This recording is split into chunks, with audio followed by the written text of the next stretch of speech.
Hi, my name is Ed Kelly, and welcome to Stormwater and You. This is the fourth in an interactive series of public service programs designed to provide public education and public information on stormwater quality and quantity issues. I have produced this program as a public service for the communities. At first, let's review the past stormwater programs. Program number 1 discussed how stormwater affects the public sanitary sewers. We explained the stormwater infiltration and inflow. In the second program, we discussed how the Medina County sanitary engineers works to reduce the stormwater flows in the public sanitary sewer system. In the third program, we discussed an overview of Phase 2 stormwater water quality. Today we're going to talk about understanding and identifying and finally fixing the causes of basement flooding. As we look at the photo in the inset, the video shows a basement flooding at the time of an intense rainfall event. You can see how the water is entering down at the floor slab and forcing its way up into the basement. This is uncontrolled stormwater that has penetrated the resident's home, and then we're going to talk about why this occurs and how we can come to some solutions. But first, let's talk about the responsibilities of the public and the private property users.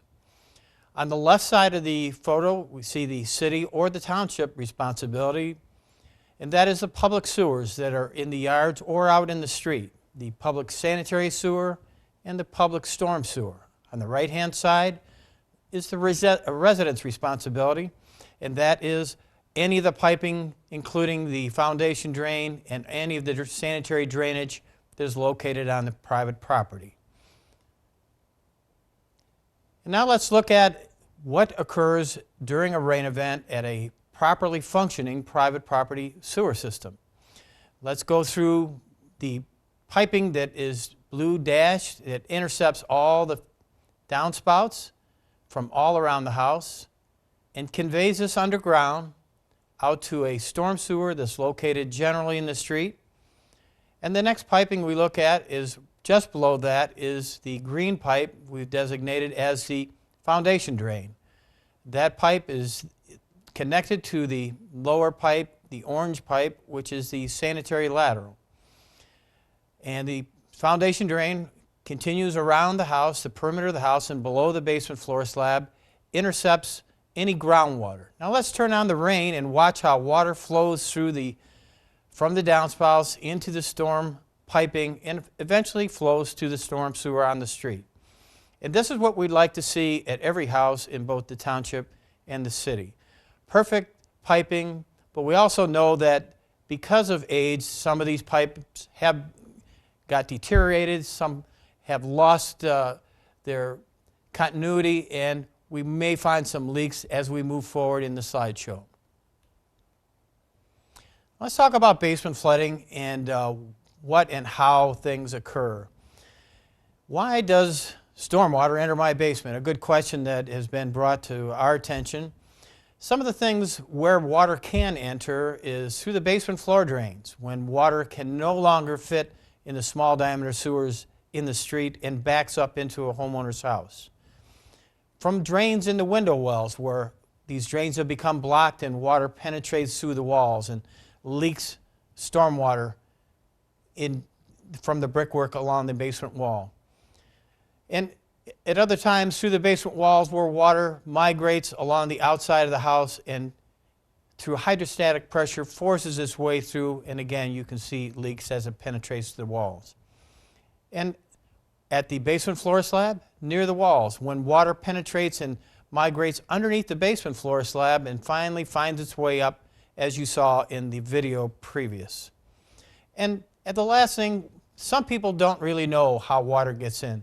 A rain event occurs, water starts entering, they don't think to go down in the basement and check, and at times this occurs in the middle of the night. So we're going to go through some steps to identify situations and also some steps that will help us relieve some of these conditions. Now let's look at again some of the reasons that this flooding occurs. The main reason that we have water, stormwater that is, that enters our basement is because of uncontrolled stormwater. That is water that is from rain events that hits the ground and has nowhere else to go, finds its way up against and along the walls of our houses and gets underneath the basement floor slab and eventually finds its way into the basement.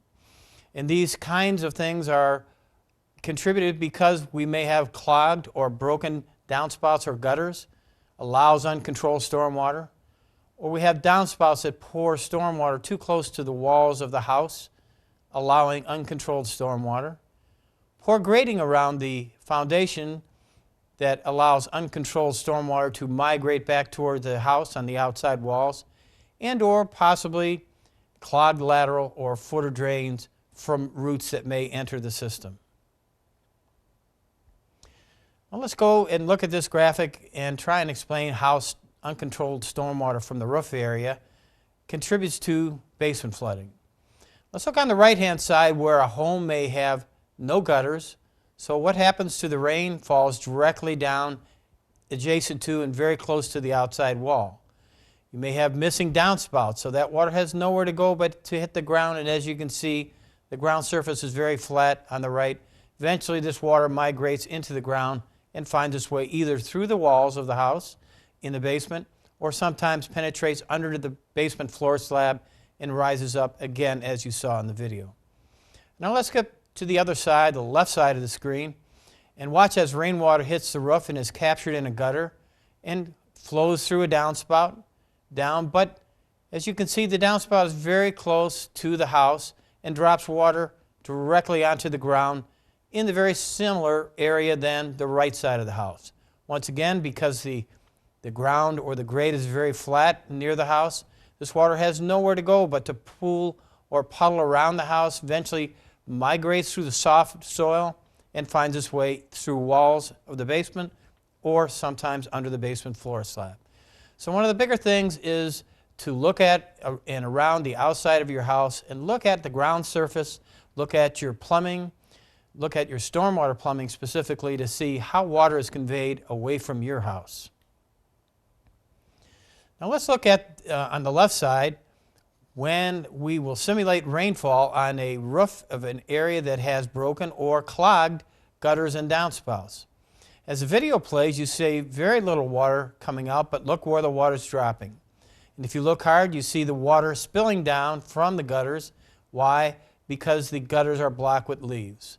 So that water has nowhere to go but very close and surround the wall and eventually can migrate down into the basement and cause problems in the basement walls.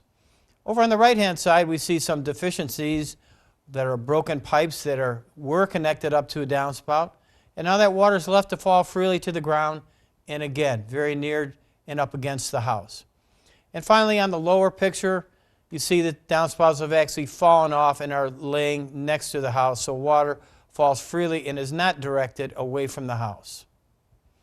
Sometimes this water that is contributing to adjacent to the walls finds its way to the foundation drains, which contributes to the sanitary sewer flow, which again contributes to basement flooding. Let's continue along and look at some other houses that have leaves in their downspouts and gutters, and let's turn on the video on the left and watch as we add water from this pipe, and as the water spills onto the ground, as you can see, it goes nowhere but right up against the resident's home, and eventually that water falls down in through the walls and into the basement. On the right-hand side, as we activate the video, very similar conditions, except down at the base here, where the downspout goes into the ground, water is blocked. You see the migration, and eventually, if you look real hard, you'll see that this resident is actually contributing to water in his neighbor's yard. So one of the things we have to do is keep track of our gutters and downspouts, and especially during the fall, and of course this is the time of the year that leaves hit the ground, and we want to be sure that when rain, snow, sleet begins to hit on our roof areas and eventually drain through these downspouts, that this water has somewhere to discharge to. So it's a reminder to keep your gutters and downspouts clean so water can flow freely. Now let's look at what a house looks like that has been improperly maintained. We're looking at the right off the roof area and look at all the leaves that have accumulated on the right-hand side here. And we're right in the time frame again where leaves will be falling onto the roof and sheet down into the gutter. And since there is no protection, those leaves will just lay flat, accumulate with some of the grit that runs off the shingles, and start to block this area, and eventually there is nowhere for the stormwater to go but to overtop the gutters and eventually migrate to the basement. On the right-hand side, we see another gutter that's very similar.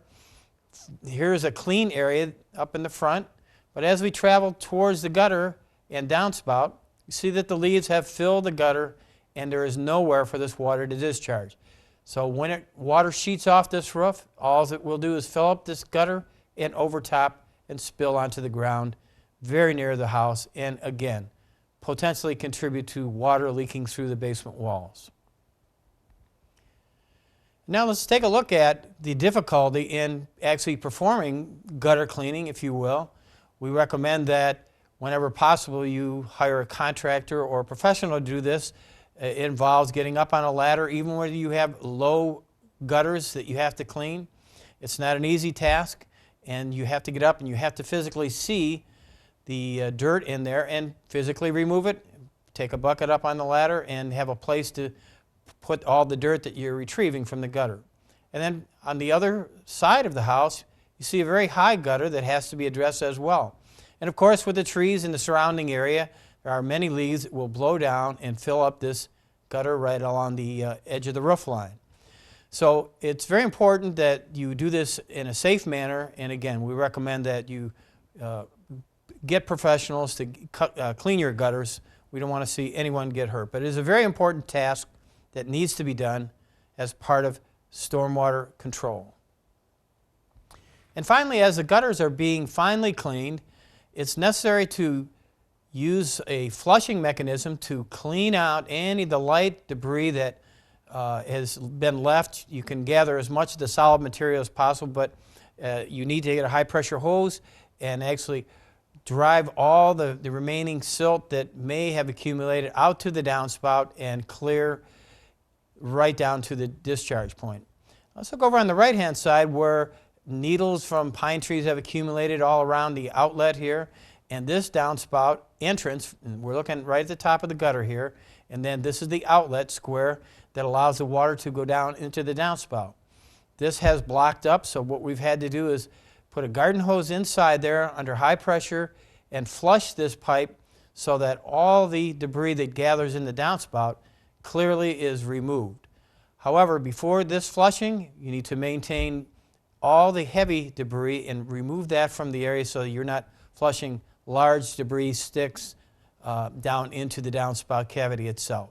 So once again, the cleaning and flushing of downspouts is probably the most important point that we want to get across today in reducing basement flooding because of water that enters the walls or in the basement floor slab on your property. Now let's take a quick look at what was removed in a short span of gutter, approximately 20 to 30 feet of gutter. We just dropped it on a metal table here in this bucket, and look at all the debris that was accumulated just in a very short area that was in this gutter. You can imagine these kinds of things, and this was just over less than one season. So it doesn't take much of debris to block the outlets of your gutters and downspouts. And not only that, you don't want this debris, leaves, debris, sticks, ending up in your storm lateral. That is the pipe that conveys stormwater from your gutters out to the street. So once again, this debris gathers and blocks that outlet. There's nowhere for stormwater to go but to back up into your basement. Again, cleaning gutters, very important task to be done this time of the year. All right, let's talk about the downspouts that may at your home pour very close to the wall, like the picture on the right here. Let's zoom up a little bit. And we just put some clear water and added a little dye so we could show you the amount of water that accumulates inside this landscape ties. Let's look over on the right or left side at the video, and you can see water has nowhere to go because it's confined by this hump, in this case the landscape timbers, and eventually can get down, leak through your walls or come under your floor slab and contribute to basement flooding. So one of the things we stressed early on, besides gutter cleaning, was to ensure that your downspouts that convey stormwater, if they splash onto the ground, make sure that they convey water away from your home. Some examples of downspouts that discharge onto the ground. Let's start on the left side, and here is the stormwater downspout. Again, discharges right to a splash block. First appearances, that splash block conveys the water out to this area where you see leaves. But if you look real hard, we've added some dye to the stormwater, and actually the water, because of poor grading, migrates back around and right back to the house. So this downspout is clearly contributing to flooding of this resident's house where water came through the basement walls. So again, having a splash block or a discharge downspout very close to the home is one thing, but if the water doesn't flow away from the house because of poor grading or possibly because the land slopes back towards the house, you may be contributing to your own problems. Let's look over on the right-hand side at the downspout again that splashes onto the ground.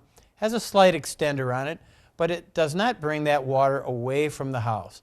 And so therefore this area, as you can see, the ground surface starts to dip slightly.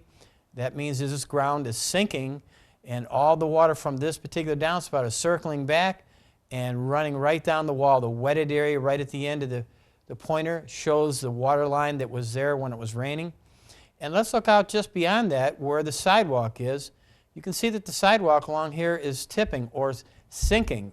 And the reason for that is this water is contained in this area and falls down and migrates back towards the downspout or towards the basement walls.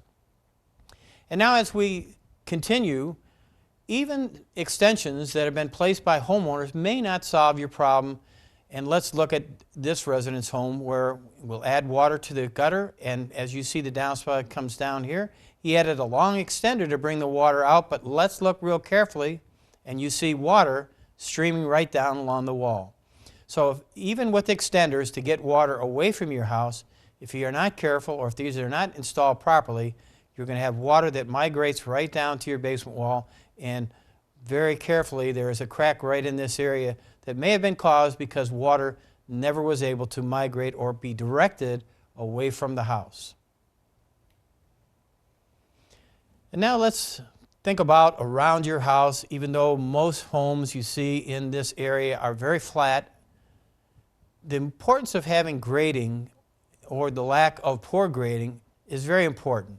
And so this illustration shows ideal conditions where we plant the house in the center of a lot and we slope the ground surface very slightly, as you see these arrows, away from the house. And so as rain falls off the roof, hits the ground or is directed by downspouts and flows away in all cases, whether it's in the rear yard, the side yard here, or even in the front. Water should always be directed whenever possible away from the house to continue to have a dry basement. It's always good if you can add in your landscaping raised beds at any point around here so that you continually are raising the land and promoting the slope away from the house. So once in a while, it doesn't hurt to go out and take a walk around your house and just look at the ground surface right up against this where your basement walls are or your foundation walls in the side or in the front or even in the rear of your house, and make sure there isn't any sags of dirt or dropping where water may actually reverse and flow backwards towards your house. So in any case you see this, you may want to add a little bit of dirt or soil to try and promote again more grading away from your house to keep that rainwater from flowing back towards your basement. At this time, while you walk around your house, you may check not only the grading but also the downspouts and condition of your gutters. You want to make sure that this water drains from the gutters and the downspouts, and it certainly doesn't hurt to run water through the gutters and downspouts and make sure they're indeed flowing properly.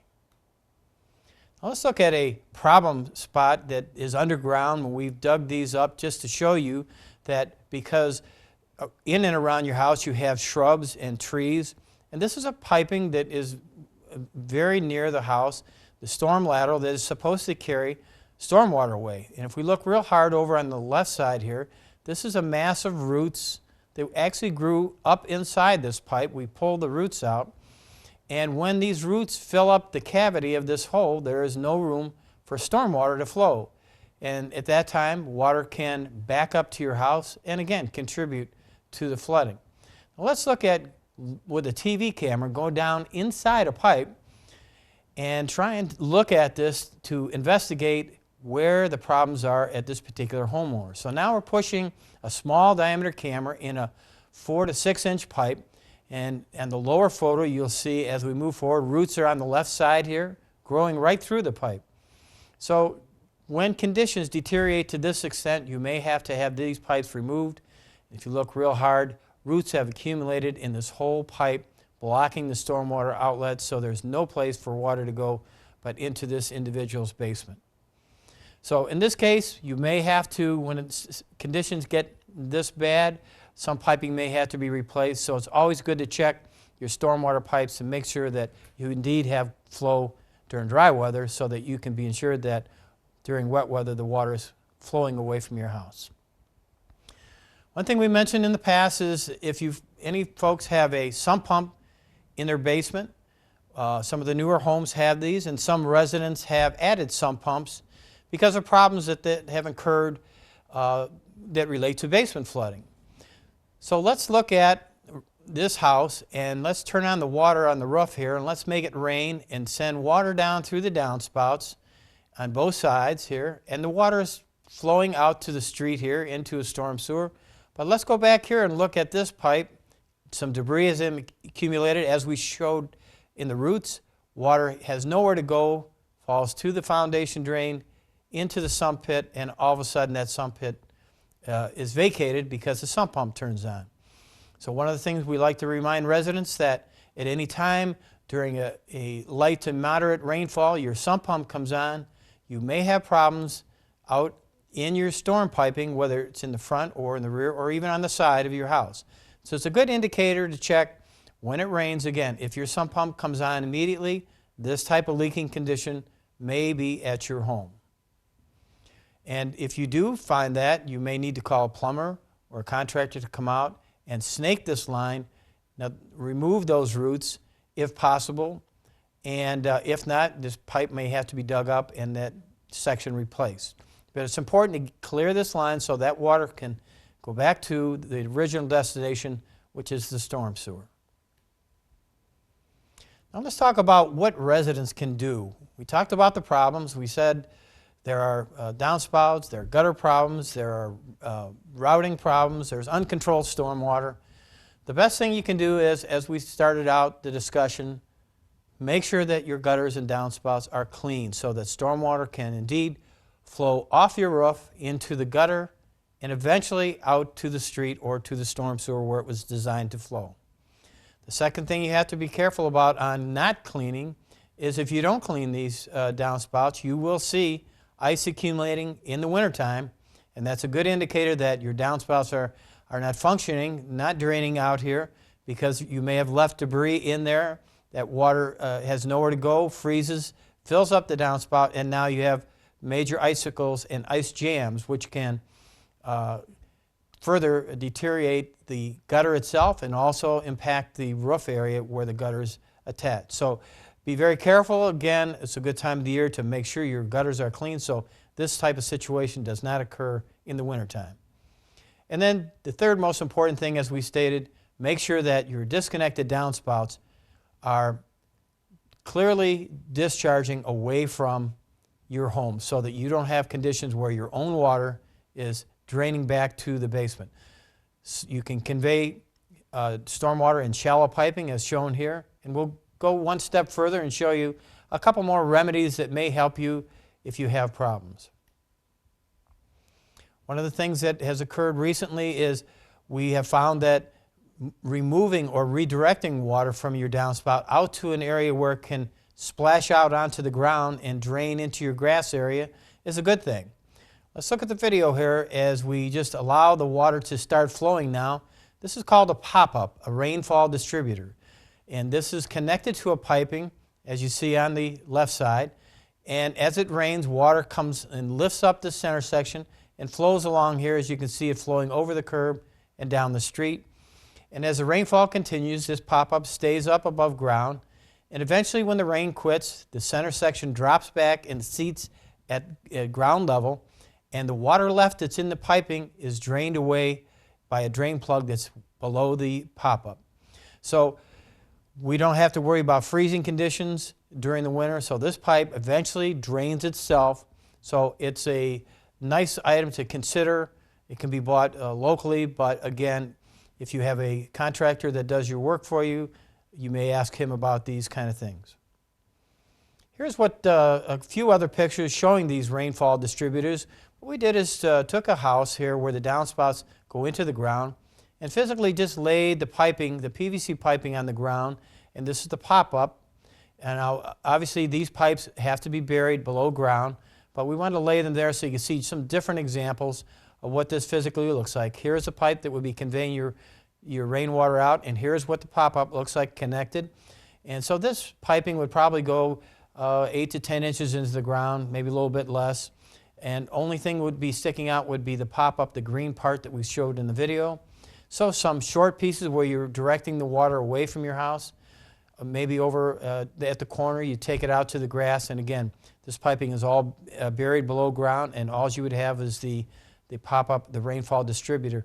And what this does is take, in places where the rainfall is backing up into your house and causing foundation problems, or migrating into your basement or under your basement floor slab, and takes that roof area water away and outside and away from the foundation, and allows it to discharge where it can be safely drained into the grassy area.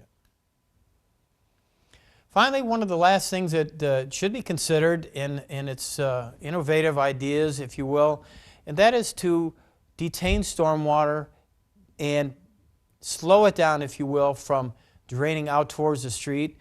Whenever you can, we'll look on the right-hand side and talk about the rain gardens. So if you look at the top photo, you'll see the downspout coming down above ground and discharging into an area that has been drained with stone below here at the outlet, and you've planted shrubs and things in a controlled area. So you're allowing this area to be somewhat of a watering device for your garden, and it allows the stormwater to be detained, slowed down before it migrates out into your grass area.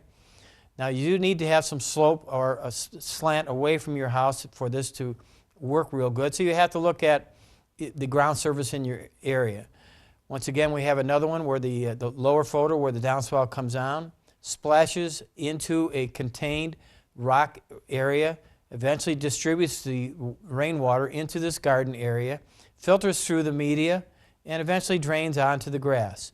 So what this does is provide a watering device anyway for the garden area that you may promote. Once again, you need sufficient slope from where the discharge point is. It must be able to drain down or away from the house so that water does not accumulate back near the foundation of the house.